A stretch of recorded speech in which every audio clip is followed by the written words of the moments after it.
Hey everyone, and welcome back to my channel. Today I'm taking you through some of the hand lettering that I like to do in my bullet journal. These are just some ideas in case you're running out of ones of your own, or if you want to try something new and different. I just wanted to show you how these are pretty easy to do and make things fun. So the first thing you're going to need is a bunch of different marker pens. So I'm using some brush lettering marker pens from Zig, my uni Posca white marker, some midliners, a general collection of fine tip marker pens in different colors, whatever you like to use, whatever your favorite writing pens are and everything.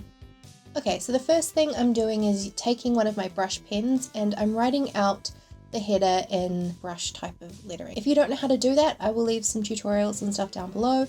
I'm just kind of learning how to do stuff myself, so I don't feel that I'm particularly qualified to really teach you that side of things, but I can show you how to jazz it up a little bit anyway. So once I've written down the header, I'm just taking a black pen and I'm outlining parts of the text. You can see that I'm outlining down below and to the right of each letter, and that adds some shading. The next thing I'm going to do is add some highlighting using my uni Posca white pen. I'm just doing some dots and dashes along the right hand side of each letter.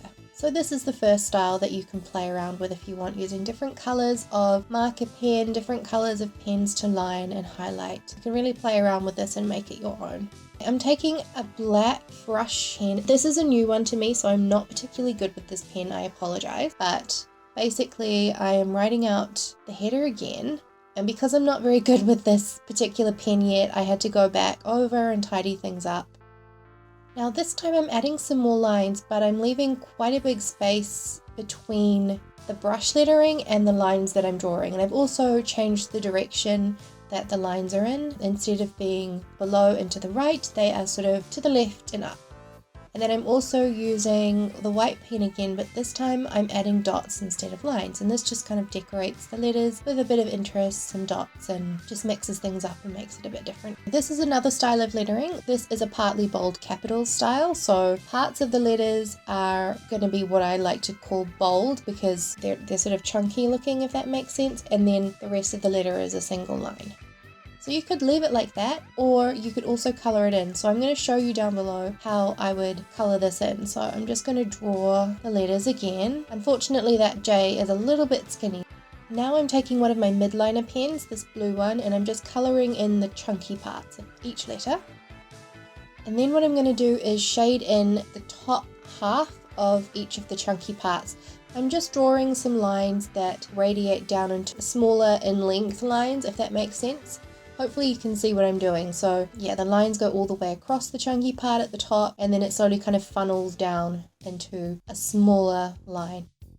This one's quite a common one that you will see around. So it's chunky, quite chunky capital letters to begin with. So write out your header however you want with whatever kind of pen you want. It could be a felt tip, it could be a brush pen, it could be a highlighter. But the aim is to then go over the top of that with a finer tipped black pen in lowercase letters. So the first part is capitals, and then the black stuff you put on top is in lowercase. Moving on to the next one, I'm using my black brush pen again, and this time I'm going to show you how we can add some flourishes to the beginning and end letter of the word.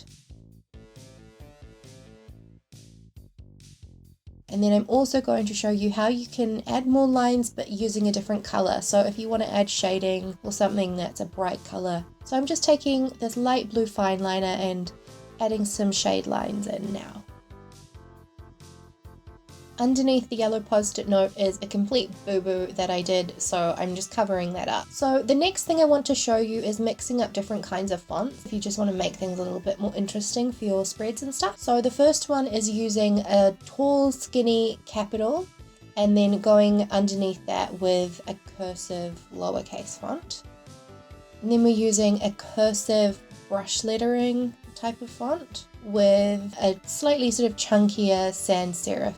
The next is a faux calligraphy font paired with a serif font in capitals underneath. So I'm just colouring in the faux calligraphy part here. And this definitely gives you freedom to kind of control your letters a little bit more if you do faux calligraphy rather than using a brush pen, for example, particularly if you're not very well practiced with it.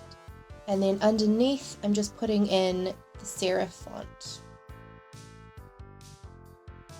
The next one is 2 different fonts but also 2 different colors. So I'm starting off with a blue brush lettered header, and then underneath that I'm adding a chunkier capital kind of sans serif font. And then what I decided to do was that to make it a little bit more interesting, I'm adding a little doodle. That's something that's kind of fairly easy for people to do if you like doodling, or if that's something that you feel confident in or want to practice a bit more, then you can always do that. I'm also going over the bottom half of each blue letter with my white gel pen, so this is just going to create more of a gradient look. The bottom half is going to be lighter basically. Sometimes I find these gel pens can be a bit annoying, they're not always that great. It's a Pentel hybrid gel grip pen, so it's I don't really find that one that good, to be honest. I wouldn't necessarily recommend it, but it can be nice for gradients and stuff, but definitely not for like writing white lettering on a dark background, which is what I'm going to show you now. So I've used one of my midliners and I've just basically scribbled out a dark pink patch on the page, and then I'm actually going over with a correction pen of all things. So this is a fine tip Faber-Castell correction pen, and I'm just putting my lettering over the top of the pink background with the correction pen. So this can be quite good if you need a very bright white color on top of something else. The only thing that I found with the correction pen is that sometimes it can be a bit streaky, but the Uni Posca white pen is sometimes not opaque enough over a dark background, so it can be kind of hit or miss. You have to go over things quite a few times to get it really bright, but then sometimes it will destroy the paper a bit, so that's why using the correction pen can actually be quite good. Anyway, so these are all of the different headers that I've got to show you so far. I'm really sorry, it's just started raining, so I'm going to go quickly because when it pours in here everything is loud and you can't hear me at all, so hopefully it's not too distracting. Anyway, thank you so much for watching. I hope you found this useful. I know it can be quite intimidating when you're new to lettering and things like that about what to actually do. So hopefully this kind of showed you how I do things. But like I said, it's not a proper full-on tutorial because I don't feel that I'm particularly knowledgeable enough about hand lettering to actually explain things to you properly. So check the description box down below for any links that I've been able to find to different tutorials. Hopefully they'll be useful for you, and it's going to start pouring, so I will see you again really soon. Bye!